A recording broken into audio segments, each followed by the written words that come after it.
Hello and welcome back. This is video number 3, and we're going to talk about why most one-time offers are not converting. And the reason why is this will help you pinpoint the weaknesses, and that will help you create better one-time offers. So before we can jump in and start mapping things out, you need to understand why they're not converting, all right? So understanding this will allow you to get a better perspective of why your one-time offers may not be converting, so you can make it better.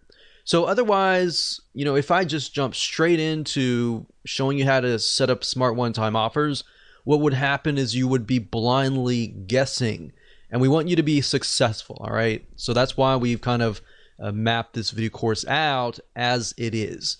So most one-time offers don't convert simply because they are unrelated to the front-end offer. And now, while that does seem like a no-brainer, that's a very, very common mistake. And that's fine. If that's totally fine, because now you can improve it. But think about it for just a second. Let's say that you bought a course on how to save taxes. You're presented with a one-time offer, which is another course, which is how to run your business better. All right. And I've seen this. I've seen hundreds of one-time offers, hundreds and tons of funnels, and this has happened. And yes, while they are related, and you might have some folks buy into it because they are related, they do run a business, and most of the time business related taxes. If it's personal taxes, obviously it's not related, but if it's business taxes, then yes, it is related. And they might buy into that. You might get one or two or a few people, or even sometimes you might even get like 5% buy it. But the fact of the matter is, yes, they are related, and you might have some people buy it, but it doesn't exactly solve the person's initial problem, which is related to taxes, business taxes, let's say. So a lot of times when people build funnels, they start with lead magnet first, then they build the front end offer, and then they build the one-time offer. But if you think about it, if you do that, it's very, very hard to build exactly what people want. You're gonna have to do it backwards, and I'll show you in just a minute. So this is wrong, and I'll show you why in this mind map. Okay, so I'm in Lucidchart right now, and a typical or traditional funnel looks like this, or it's built like this. Typically, you start obviously with the lead magnet, and then of course you do a front end offer. And a lot of times, if you think about it, let's just do a lead magnet for the sake of the whole funnel. Of course, you're going to have several different lead magnets because you're trying to build your list. And lead magnet, if you aren't aware of what it is, it's just a freebie that you're giving away for free in exchange for somebody's email address. So the goal of this is to build a list of people who eventually want your funnel, right? Now, a lot of times people will just think, okay, what's a good lead magnet that I have? Or what can I put together? And they'll just slap it together. And the next thing is they'll put together a front end offer. And they're thinking, okay, this is a really good front end offer that I can put together. And the next thing they'll do is they'll think, okay, what kind of one-time offer can I put together? And a lot of times they won't even think about it. They'll just say, okay, I've got this thing, right? And then they're thinking, okay, maybe I gotta put another one-time offer number 2. That's just a good offer, right? So my point is, not a whole lot of thought is put into it, or maybe there is a lot of thought that is put into it, but it's just random, right? So the majority of one-time offers and the whole funnel is usually created this way. And by doing it this way, kind of in a very random way, this is actually not good for your funnel, because how do you know if the progression from here will lead to here? Meaning, if somebody buys this, how do you know that is going to be exactly related to this, exactly related to this, and exactly related to this? So that's what happens when you move from the front to the back. So with the Smart OTO, we use a different method, which I'll show you in just a minute. Hello and welcome back. This is video number 4. And we're going to talk about an overview of the Smart One-Time Offer and why they convert. So at this point in time, you will understand why the traditional way of creating a one-time offer is not converting.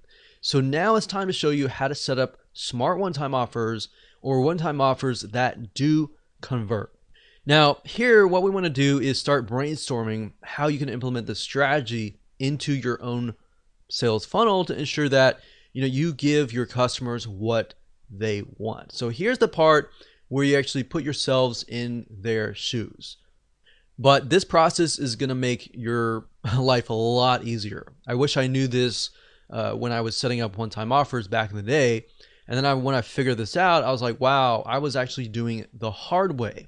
So referring back to the example in the previous video, taxes. The way a smart one-time offer works is to ensure that it is actually related to your original offer. Now, you might be thinking, well, that's a no-brainer. I do that all the time, or that should be easy. But really, let's just take this as an example. So to recap, if the front end offer is how to save money on taxes, and we established previously that it was business taxes. So how to save money on business taxes. And if the one-time offer was, let's say, a manual review by a CPA of your taxes and what you could potentially be leaving on the table, then yes, they are more likely to say, yes, I want that. Because with the front end offer, they bought that because they know that they may be losing money on the table and they're not saving money. So they bought the course on how to save money on taxes. So having a review of that would be good, right? That would be related. Now, a lot of times, how do you get to that point? Well, there are many different directions or angles and different types of one-time offers that you can create. So what I want to do is just give you some examples. We're not going to focus too much on this, but I'm going to give you some examples so that way you can kind of begin to brainstorm what you might want to do. Now, if people are buying the initial offer, the question is, will they pay more to have it done for them, or would they rather do it themselves? So a lot of times you'll find people, they'll buy your course or they'll buy your digital product or they'll buy your service, but they're either on one side or one end. They'll either want to do it themselves or they want it done for you. It's really hard to know. So a lot of times if you can offer a mixture of those in your funnel, you'll actually get higher conversions, especially if you know that the person buying it has a limited amount of time and at the end of the day, they would rather you do it for them. So knowing this answer to this question can really help you create one-time offers that actually sell like hotcakes. Now, while we could talk about different angles all day, like I said earlier, let's get back to the smart one-time offer. So how do you ensure that people who go through your lead magnet buy your front-end offer and then buy the majority of your one-time offers? Now, this is simple. What we need to do is we need to work backwards. And while I know this doesn't really make a lot of sense right now, it will. So like I said earlier, keep an open mind. Do not assume anything. Do not assume or bring in any type of preconceived notions. Just kick that out right now. So I'm going to show you literally how to hack your funnel conversions by working backwards. So what we need to do is we need to start with your biggest, best one-time offer, meaning what you love only your best buyers to buy. Out of 1,000 buyers, you might only have like 400 buyers buy everything, or you might only have 200 buyers buy everything. But I want you to think it closely. What do you want those 200 or those premium buyers to buy, right? So what is your biggest, baddest, best one-time offer? So I want you to start with that first. Or you could say, what is the most expensive one-time offer? The one all the way at the very end. Start with that first. Whether it's one-time offer 3, 4, or even 5, you want to start there. So first off, think, how many one-time offers do you need to solve the problem that the person has, and then start right there. So what is the ultimate solution essentially? It could be more expensive, it could be the solution or whatever. Write that down right now. Pause this video and write that down, all right?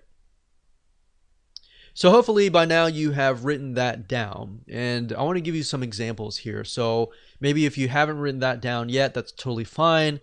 If hopefully by giving you examples, it will help you kind of get an idea there. So let's say, for example, that you are a tax professional and you want to offer consulting for a high-end fee. So you could jot that down. You could also think about doing it for them. Like I said, done for you services, whatever that looks like. So it could be DIY, it could be done for you services, whatever could be the biggest, baddest, last one-time offer. So let's say, for example, that we have 4 one-time offers, and we'll start with one-time offer number 4. So what we need to do is we need to figure out, okay, so one-time offer 4 in this case is the person offering consulting a high-end fee.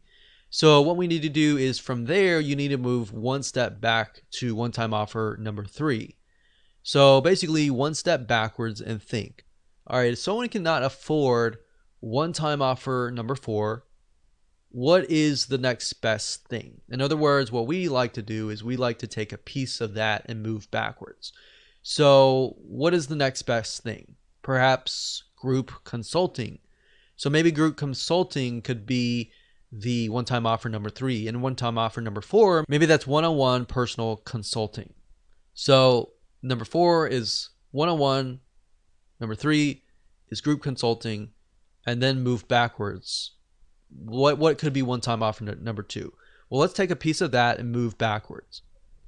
But you see, by taking a piece and piece and piece and move backwards, what you're doing is you're creating a related, congruent one-time offer or funnel. So what's the next best thing if people cannot afford group consulting?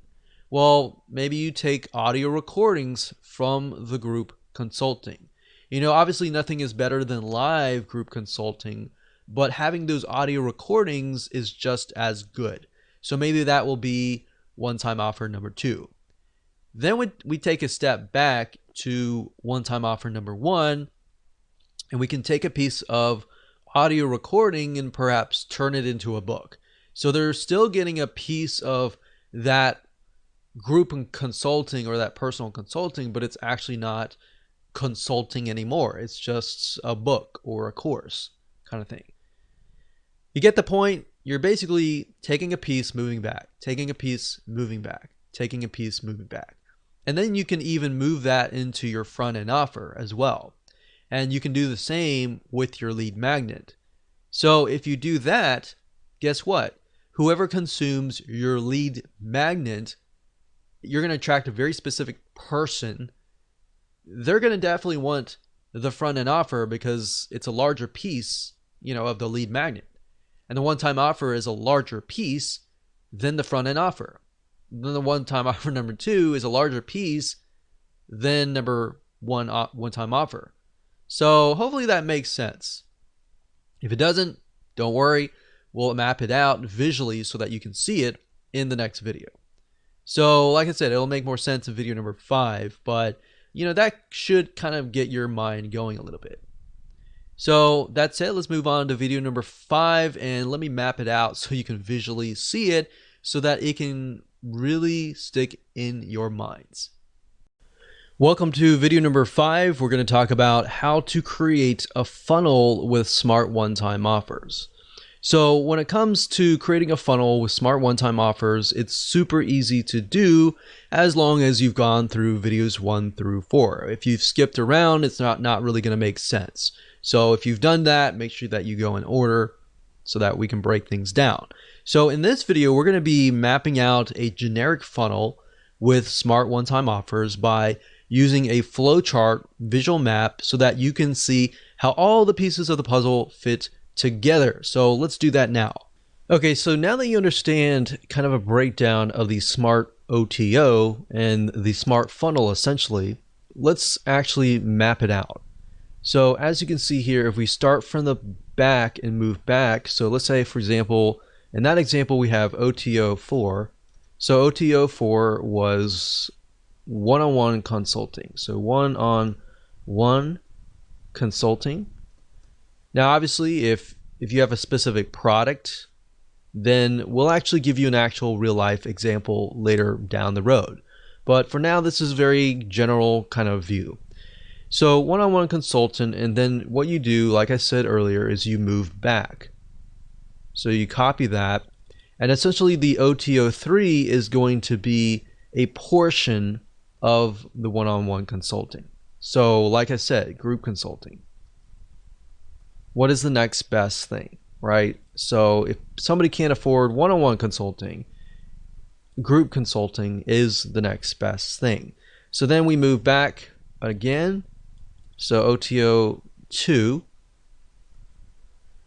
And if somebody cannot afford group consulting, perhaps something, a portion of that. So we take a piece, we move back. We take a piece, we move back. Well, in that case, you can have this perhaps as the downsell. So that could be OTO 4D as in downsell. And then this could actually be OTO 3. So as you can see here, one thing is when I discussed the funnel earlier, as you begin to map things out, you realize that certain things should actually be a downsell or an upsell or in different places. And that's why mapping out is so crucial. So OTO 3 could be something like audio recordings, and that could be that. You know, we could have something else. It doesn't have to be that. So it could be audio recordings. So that way, if somebody buys the audio recordings, they're thinking, okay, this is all I can afford. I'm going to stop here. But then you got your premium buyers that will be like, okay, you know what? I want to get one-on-one consulting, right? And then you might have people who say, oh, I can't afford that. And then they're offered this and they're thinking, well, you know, I can't afford one-on-one consulting, but I can afford group consulting, right? So we got audio recordings, and then maybe over here we have an ebook based on that audio recordings, but not as much. So they're getting double over here, obviously, right? So the next thing we have is OTO 2. So we're moving backwards here. So I like to use arrows for progression, but obviously later on we're going to have to switch the arrows because we're going to move the other direction, right? So this is just to help me build it out initially. So OTO 1, this could be a piece of that. So maybe this could be